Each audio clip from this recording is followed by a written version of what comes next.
The estate tax in the United States is a tax on the transfer of the estate of a deceased person. The tax applies to property that is transferred via a will or according to state laws of intestacy. Other transfers that are subject to the tax can include those made through an intestate estate or trust, or the payment of certain life insurance benefits or financial account sums to beneficiaries. The estate tax is one part of the unified gift and estate tax system in the United States. The other part of the system, the gift tax, applies to transfers of property during a person's life.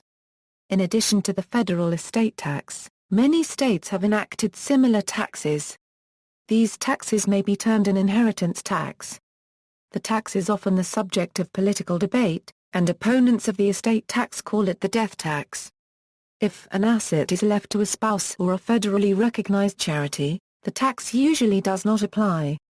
In addition, up to a certain amount varying year by year, amounting to $5,250,000 for estates of persons dying in 2013 and $5,340,000 for estates of persons dying in 2014 can be given by an individual, before and or upon their death, without incurring federal gift or estate taxes.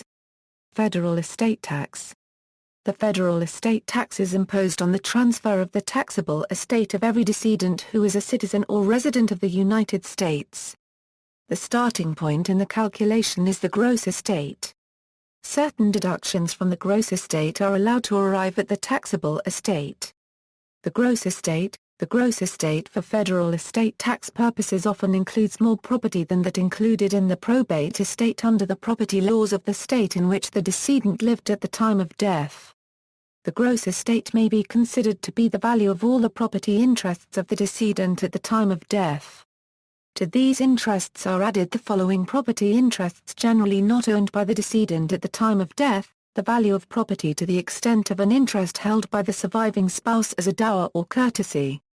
The value of certain items of property in which the decedent had, at any time, made a transfer during the 3 years immediately preceding the date of death, other than certain gifts, and other than property sold for full value. The value of certain property transferred by the decedent before death for which the decedent retained a life estate, or retained certain powers. The value of certain property in which the recipient could, through ownership, have possession or enjoyment only by surviving the decedent. The value of certain property in which the decedent retained a reversionary interest, the value of which exceeded 5% of the value of the property. The value of certain property transferred by the decedent before death where the transfer was revocable. The value of certain annuities.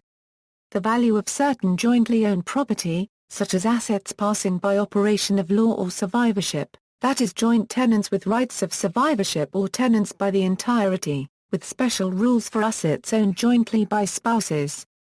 The value of certain powers of appointment. The amount of proceeds of certain life insurance policies. The above list of modifications is not comprehensive. As noted above, life insurance benefits may be included in the gross estate. Life insurance proceeds are generally included in the gross estate if the benefits are payable to the estate, or if the decedent was the owner of the life insurance policy or had any incidents of ownership over the life insurance policy.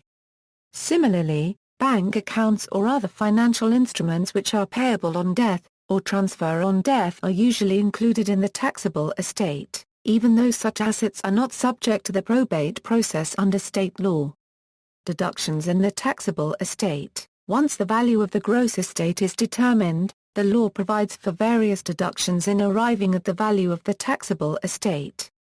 Deductions include but are not limited to funeral expenses, administration expenses, and claims against the estate. Certain charitable contributions. Certain items of property left to the surviving spouse. Beginning in 2005, inheritance or estate taxes paid to states or the District of Columbia. Of these deductions, the most important is the deduction for property passing to the surviving spouse, because it can eliminate any federal estate tax for a married decedent. However, this unlimited deduction does not apply if the surviving spouse is not a U.S. citizen. A special trust called a qualified domestic trust or QDOT must be used to obtain an unlimited marital deduction for otherwise disqualified spouses. Tentative tax. The tentative tax is based on the tentative tax base, which is the sum of the taxable estate and the adjusted taxable gifts. For decedents dying after December 31, 2009, the tentative tax will, with exceptions, be calculated by applying the following tax rates: Internal Revenue Code Section 2001, c, as amended by Section 302, a, 2, of the Tax Relief, Unemployment Insurance Reauthorization, and Job Creation Act of 2010, Pub. L. Number 111 to 312, 124 Stat 3296, 3301, as amended by Section 101, c, 1, of the American Taxpayer Relief Act of 2012. See instructions for Form 706, page 5, Internal Revenue Service, U.S. Dept of the Treasury, at 13. The tentative tax is reduced by gift tax that would have been paid on the adjusted taxable gifts, based on the rates in effect on the date of death. Credits against tax. There are several credits against the tentative tax, the most important of which is a unified credit, which can be thought of as providing for an exemption equivalent, or exempted value with respect to the sum of the taxable estate and the taxable gifts during lifetime. For a person dying during 2006, 2007, or 2008, the applicable exclusion amount is $2 million, so if the sum of the taxable estate plus the adjusted taxable gifts made during lifetime equals $2 million or less, there is no federal estate tax to pay. According to the Economic Growth and Tax Relief Reconciliation Act of 2001, the applicable exclusion increased to $3,500,000 in 2009. The estate tax was repealed for estates of decedents dying in 2010, but then the act was to have sunset in 2011 and the estate tax was to reappear with an applicable exclusion amount of only $1 million. On December 16, 2010, Congress passed the Tax Relief, Unemployment Insurance Reauthorization, and Job Creation Act of 2010, which was signed into law by President Barack Obama on December 17, 2010. The 2010 Act changed, among other things, the rate structure for estates of decedents dying after December 31, 2009, subject to certain exceptions. It also served to reunify the estate tax credit with the federal gift tax credit. The gift tax exemption is equal to $5,250,000. For estates of decedents dying in 2013, and $5,340,000 for estates of decedents dying in 2014. The 2010 Act also provided portability to the credit, allowing a surviving spouse to use that portion of the predeceased spouse's credit that was not previously used. If the estate includes property that was inherited from someone else within the preceding 10 years, and there was estate tax paid on that property, there may also be a credit for property previously taxed. Before 2005, there was also a credit for non-federal estate taxes, but that credit was phased out by the Economic Growth and Tax Relief Reconciliation Act of 2001. Portability. For the Tax Relief, Unemployment Insurance Reauthorization, and Job Creation Act of 2010 authorizes the personal representative of estates of decedents dying on or after January 1, 2011, to elect to transfer any unused estate tax exclusion amount to the surviving spouse, in a concept known as portability. The amount received by the surviving spouse is called the deceased spousal unused exclusion, or DSUE, amount. If the personal representative of the decedent unregistered trademark S estate elects transfer, or portability, of the DSUE amount, the surviving spouse may apply the DSUE amount received from the estate of his or her last deceased spouse against any tax liability arising from subsequent lifetime gifts and transfers at death. The portability exemption is claimed by filing Form 706, specifically Part 6 of the estate tax return. Whether the personal representative has an obligation to make the portability election is presently unclear. Requirements for filing return and paying tax. For estates larger than the current federally exempted amount, any estate tax due is paid by the executor, other person responsible for administering the estate, or the person in possession of the decedent's property. That person is also responsible for filing a Form 706 return with the Internal Revenue Service. In addition, the form must be filed if the decedent's spouse wishes to claim any of the decedent's remaining estate gift tax exemption. The return must contain detailed information as to the valuations of the estate assets and the exemptions claimed, to ensure that the correct amount of tax is paid. The deadline for filing the Form 706 is 9 months from the date of the decedent's death. The payment may be extended, but not to exceed 12 months, but the return must be filed by the 9-month deadline. Exemptions and tax rates. As noted above, a certain amount of each estate is exempted from taxation by the law. Below is a table of the amount of exemption by year an estate would expect. Estates above these amounts would be subject to estate tax, but only for the amount above the exemption. For example, assume an estate of $3.5 million in 2006.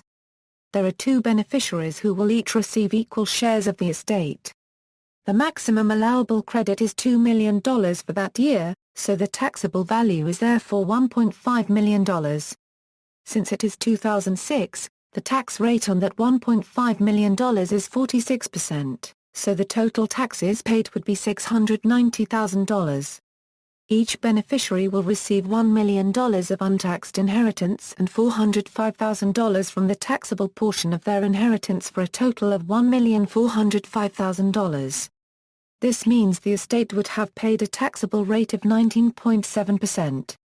As shown, the 2001 Tax Act would have repealed the estate tax for 1 year and would then have readjusted it in 2011 to the year 2002 exemption level with a 2001 top rate.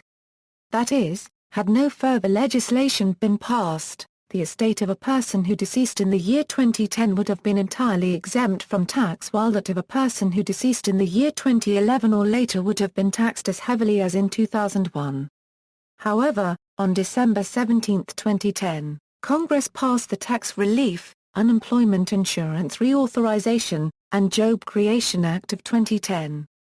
Section 301 of the 2010 Act reinstated the federal estate tax. The new law set the exemption for U.S. citizens and residents at $5 million per person, and it provided a top tax rate of 35% for the years 2011 and 2012.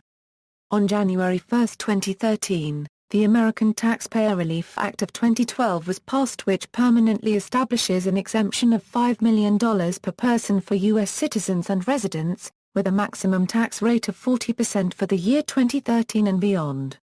The permanence of this regulation is not ensured. The fiscal year 2014 budget called for lowering the estate tax exclusion, the generation skipping transfer tax and the gift tax exemption back to levels of 2009 as of the year 2018.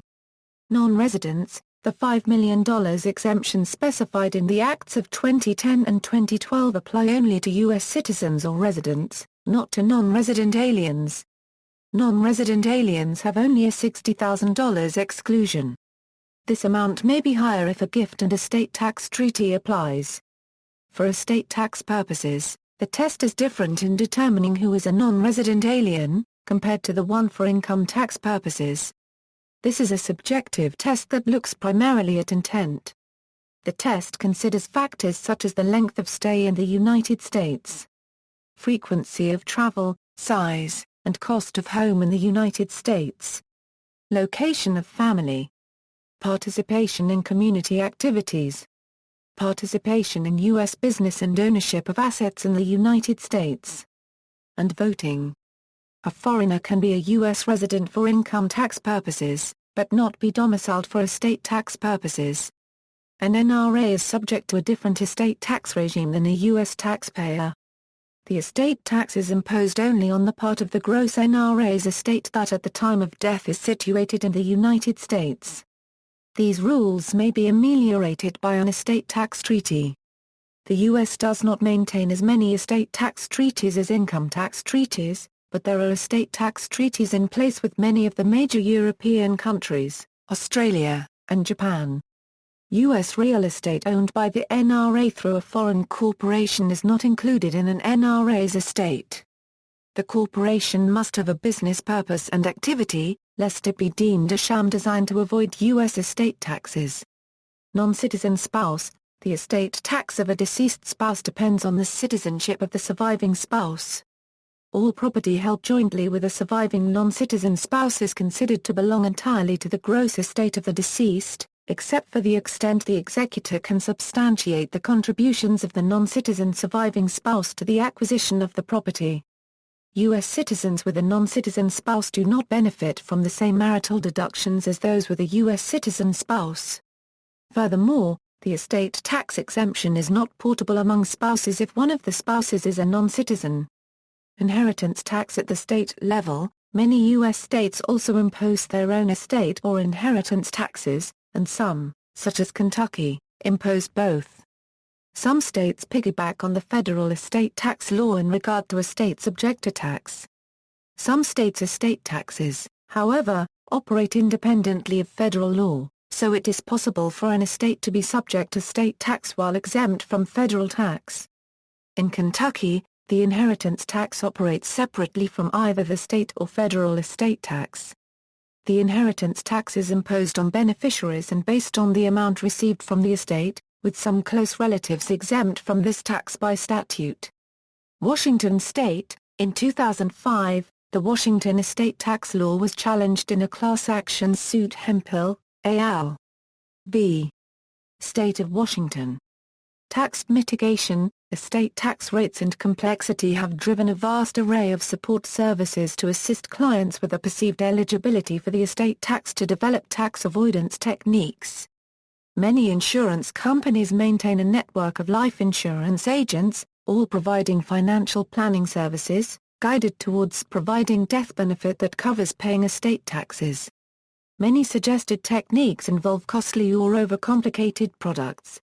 Brokerage and financial planning firms, and charities, also use estate planning and estate tax avoidance as a marketing technique. Many law firms also specialize in estate planning, tax avoidance, and minimization of estate taxes. Many techniques recommended by those selling products with high fees do not really avoid the estate tax.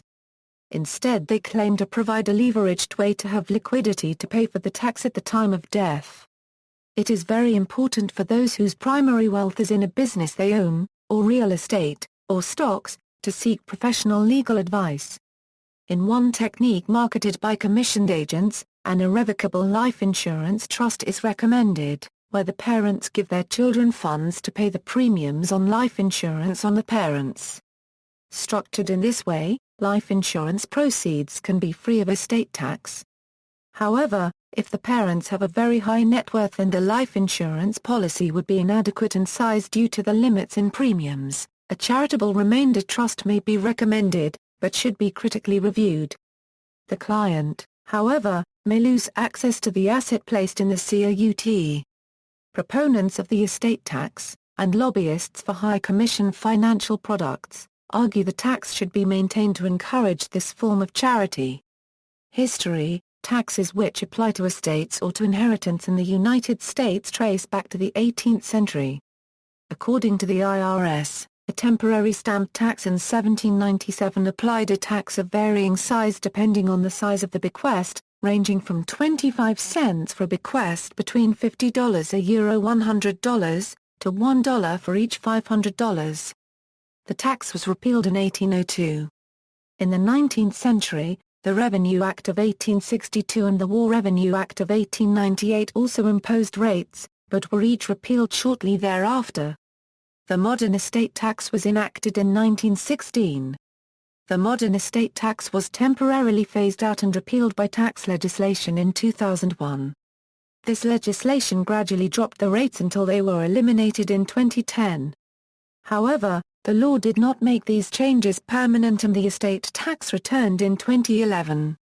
But late in 2010, before that clause took effect, Congress passed superseding legislation that imposed a 35% tax in 2011 and 2012 on estate in excess of $5 million. Like the 2001 legislation, the 2010 legislation had a sunset clause so that in 2013 the estate tax would return to its 2001 level. But then on New Year's Day 2013, Congress made permanent an estate tax on estates in excess of $5 million at a rate of 40%. Debate. The estate tax is a recurring source of contentious political debate. Its status as a political football has been exhibited in recent years by the wide variation in policies, from the extended phase-out under President George W. Bush's administration, and its corresponding sunset clause, followed by continuing adjustments to the rates and exemptions under the presidency of Barack Obama. Generally, the debate breaks down between a side which opposes any tax on inheritance, and another which considers the tax legitimate and necessary, with little dialogue about where a reasonable rate would be set. Arguments in support. Proponents of the estate tax argue that it is a rational point of taxation, with major benefits compared to other types of taxes such as income taxes, wealth taxes, property taxes, sales taxes, or business taxes. William Gale and Joel Slemrod discussed 3 reasons for taxing at the point of inheritance in their book Rethinking Estate and Gift Taxation. First, the probate process may reveal information about lifetime economic well-being that is difficult to obtain in the course of enforcement of the income tax but is nevertheless relevant to societal notions of who should pay tax. Second, taxes imposed at death may have smaller disincentive effects on lifetime labor supply and saving than taxes that raise the same revenue but are imposed during life. Third, if society does wish to tax lifetime transfers among adult households, it is difficult to see any time other than death at which to assess the total transfers made. While death may be unpleasant to contemplate, there are good administrative, equity, and efficiency reasons to impose taxes at death, and the asserted costs appear to be overblown. William Gale and Joel Slemrod. The estate tax is also commonly supported as a social issue. As Gale and Slemrod note, supporters of estate taxes claim the advantages created by unequal inheritance are unearned and unfair. By the same token, to tax earned income but not inheritance is seen to promote classism. In the 2006 documentary, The 1%, Robert Wright commented, "If we continue to reduce the estate tax on the schedule we now have, it means that we are going to have the children of the wealthiest people in this country owning more and more of the assets of this country, and their children as well. It's unfair. It's unjust. It's absurd." A driving force behind support for the estate tax is the concept of equal opportunity as a basis for the social contract. To tax most types of economic transfers, but not large gifts or bequests, is seen to conflict with these concepts of political ethics. This viewpoint highlights the association between wealth and power in society, material, proprietary, personal, political, social. Where these powers are unequally divided from birth, questions of fairness arise. The same arguments that justify wealth disparities based on individual talents, efforts, or achievements, moreover, cannot support the same disparities where they result from the dead hand. The concept of unlimited giving and concepts of social fairness with its assumptions about the division of power in society are therefore noted to be in tension with each other. These views are bolstered by the concept that those who enjoy a privileged position in society should have a greater obligation to pay for its costs. The fact that this last consideration alone largely supports the system of progressive income taxation in the United States may explain the absurdity that proponents of the estate tax see in opposition to a tax which seems to be supported by the same logic, only more starkly. The same opposition, proponents argue, would not be found under a veil of ignorance, or to use John Rawls' term, from the original position. Proponents further argue that the economic impact of an estate tax should be less disruptive than other types of taxes which directly target economic activity. To lower taxes on earned income while raising taxes on inheritance, for instance, would provide a greater net return on time and effort spent working. To the extent that an estate tax also increases the incentive to give to charity, rather than to pass wealth to individuals, this is also seen by proponents of the estate tax as a reason to favor it over other taxes. In response to the concern that the estate tax interferes with a middle-class family's ability to pass on wealth, proponents point out that the estate tax currently affects only estates of considerable size and provides numerous credits that allow a significant portion of even large estates to escape taxation. Proponents note that abolishing the estate tax will result in tens of billions of dollars being lost annually from the federal budget. Proponents of the estate tax argue that it serves to prevent the perpetuation of wealth, free of tax, in wealthy families and that it is necessary to a system of progressive taxation. Supporters argue that many large fortunes do not represent taxed income or savings, that wealth is not being taxed but merely the transfer of that wealth, and that many large fortunes represent unrealized capital gains which will never be taxed as capital gains under the federal income tax. Moreover, some argue that allowing the rich to bequeath unlimited wealth on future generations will disincentivize hard work in those future generations. Winston Churchill argued that estate taxes are a certain corrective against the development of a race of idle rich. This issue has been referred to as the Carnegie effect, for Andrew Carnegie. Carnegie once commented, "The parent who leaves his son enormous wealth generally deadens the talents and energies of the son, and tempts him to lead a less useful and less worthy life than he otherwise would." Unregistered trademark. Some research suggests that the more wealth that older people inherit, the more likely they are to leave the labor market. A 2004 report by the Congressional Budget Office found that eliminating the estate tax would reduce charitable giving by €12%. Chai-Ching Huang and Nathaniel Frentz of the Center on Budget and Policy Priorities assert that repealing the estate tax would not substantially affect private saving, and that repeal would increase government deficits, thereby reducing the amount of capital available for investment.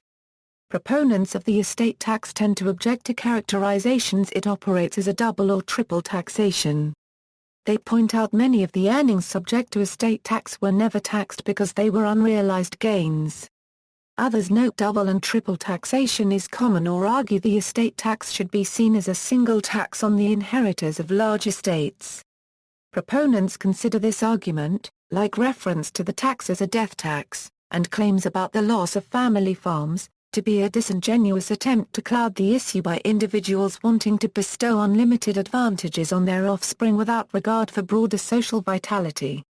Chai-Ching Huang and Nathaniel Frentz of the Center on Budget and Policy Priorities assert that large estates consist to a significant degree of unrealized capital gains that have never been taxed. Supporters of the estate tax argue there is long-standing historical precedent for limiting inheritance, and note current generational transfers of wealth are greater than they have been historically.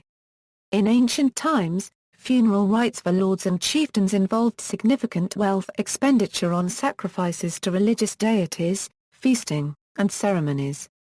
The well-to-do were literally buried or burned along with most of their wealth.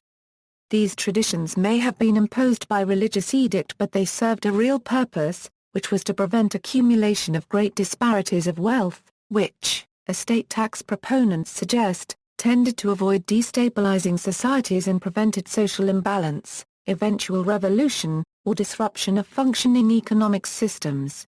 Arguments against. In arguing against the U.S. federal estate tax, the Investor's Business Daily has editorialized that people should not be punished because they work hard, become successful and want to pass on the fruits of their labor, or even their ancestors' labor, to their children. As has been said, families shouldn't be required to visit the undertaker and the tax collector on the same day. Some free market critics of the estate tax contend that proponents assume the superiority of socialist collectivist economic models. Under this view, proponents of the tax commonly argue that excess wealth should be taxed without offering a definition of what excess wealth could possibly mean and why it would be undesirable if procured through legal efforts. Such statements are seen to exhibit a predilection for collectivist principles that opponents of the estate tax oppose. Many countries have inheritance tax rates at or near zero. The disparity between rates encourages wealthy individuals to relocate to avoid or minimize taxation. This moves the wealthy and all associated future tax revenue outside the United States.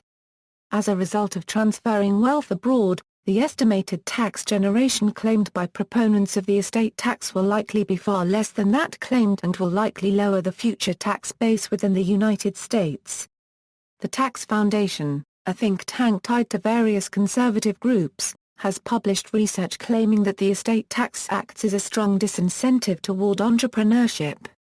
Their 1994 study found that the estate tax a Euro unregistered trademark S 55% rate at the time had roughly the same disincentive effect as doubling an entrepreneur a Euro unregistered trademark S top effective marginal income tax rate.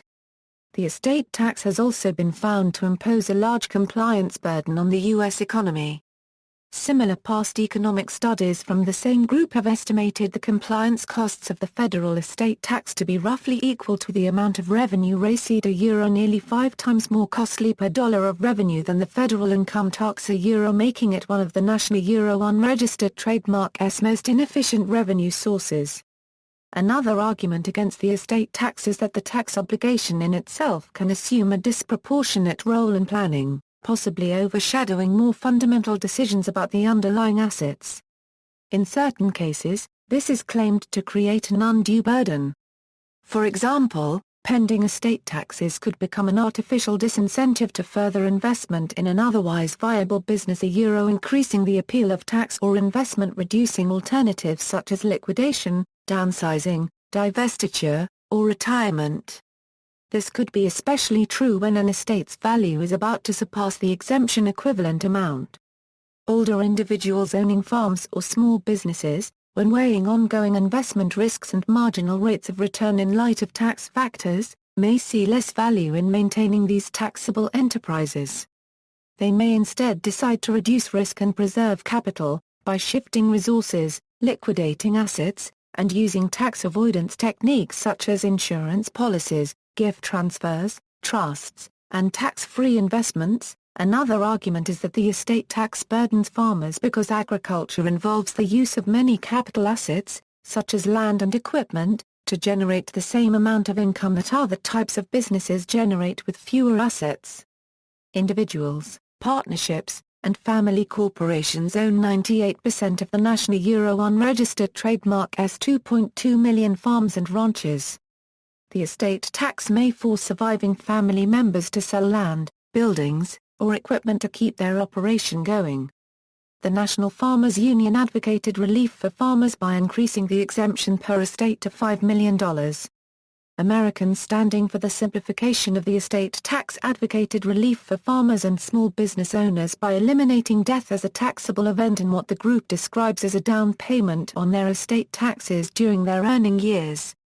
The term death tax, the caption for Section 303 of the Internal Revenue Code of 1954, enacted on August 16, 1954, refers to estate taxes, inheritance taxes, legacy taxes and succession taxes imposed because of the death of an individual as death taxes. That wording remains in the caption of the Internal Revenue Code of 1986, as amended. The term death tax is also a neologism used by critics to describe the U.S. federal estate tax in a way that conveys a negative connotation. On July 1, 1862, the U.S. Congress enacted a duty or tax with respect to certain legacies or distributive shares arising from personal property passing either by will or intestacy, from deceased persons. The modern U.S. estate tax was enacted on September 8, 1916 under Section 201 of the Revenue Act of 1916. Section 201 used the term estate tax. According to Professor Michael Grayetz of Columbia Law School and Professor Emeritus at Yale Law School, opponents of the estate tax began calling it the death tax in the 1940s. The term death tax more directly refers back to the original use of death duties to address the fact that death itself triggers the tax or the transfer of assets on which the tax is assessed. Many opponents of the estate tax refer to it as the death tax in their public discourse, partly because a death must occur before any tax on the deceased's assets can be realized and also because the tax rate is determined by the value of the deceased person's assets rather than the amount each inheritor receives. Neither the number of inheritors nor the size of each inheritor's portion factors into the calculations for rate of the estate tax. Proponents of the tax say the term death tax is imprecise, and that the term has been used since the 19th century to refer to all the death duties applied to transfers at death, estate, inheritance, succession and otherwise. Chai-Ching Huang and Nathaniel Frentz of the Center on Budget and Policy Priorities assert that the claim that the estate tax is best characterized as a death tax is a myth, and that only the richest 0.14% of estates owe the tax. Political use of death tax as a synonym for estate tax was encouraged by Jack Faris of the National Federation of Independent Business during the speakership of Newt Gingrich. Well-known Republican pollster Frank Luntz wrote that the term death tax kindled voter resentment in a way that inheritance tax and estate tax do not. Linguist George Lakoff states that the term death tax is a deliberate and carefully calculated neologism used as a propaganda tactic to aid in efforts to repeal estate taxes. The use of death tax rather than estate tax in the wording of questions in the 2002 National Elections Survey increased support for estate tax repeal by only a few percentage points. IRS audits. In July 2006, the IRS confirmed that it planned to cut the jobs of 157 of the agency's unregistered trademark S345 estate tax lawyers, plus 17 support personnel, by October 1, 2006. Kevin Brown, an IRS deputy commissioner, said that he had ordered the staff cuts because far fewer people were obliged to pay estate taxes than in the past. Estate tax lawyers are the most productive tax law enforcement personnel at the IRS, according to Brown. For each hour they work, they find an average of $2,200 of taxes that people owe the government. Related taxes. The federal government also imposes a gift tax, assessed in a manner similar to the estate tax. One purpose is to prevent a person from avoiding paying estate tax by giving away all his or her assets before death. There are two levels of exemption from the gift tax. First, transfers of up to $14,000 per person per year are not subject to the tax. Individuals can make gifts up to this amount to each of as many people as they wish each year. In a marriage, a couple can pool their individual gift exemptions to make gifts worth up to $28,000 per person per year without incurring any gift tax. Second, there is a lifetime credit on total gifts until a combined total of $5,250,000 has been given. In many instances, an estate planning strategy is to give the maximum amount possible to as many people as possible to reduce the size of the estate, the effectiveness of which depends on the lifespan of the donor and the number of dons. Furthermore, transfers in excess of $1 million may be subject to a generation-skipping transfer tax if certain other criteria are met. See also, Inheritance Tax, Lyth v. Hoey, References.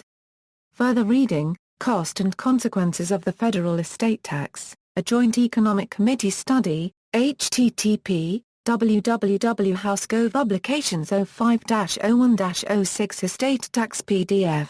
New International Survey shows U.S. death tax rates among highest. American Council for Capital Formation, August 2007, http www.accf.org Dynamic Media 133 PDF.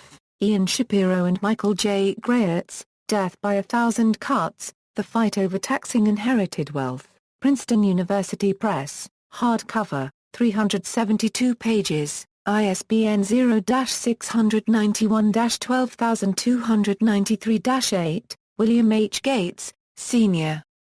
and Chuck Collins, with foreword by former Federal Reserve Chairman Paul Volcker, Wealth and Our Commonwealth, Why America Should Tax Accumulated Fortunes, Beacon Press. The Roosevelts Would Be Appalled. A History of the Estate Tax shows just how far both political parties are from the beliefs of Teddy and FDR, http, American.com 2010 The Roosevelts Would Be Appalled, Brett T. Bradford. 2010.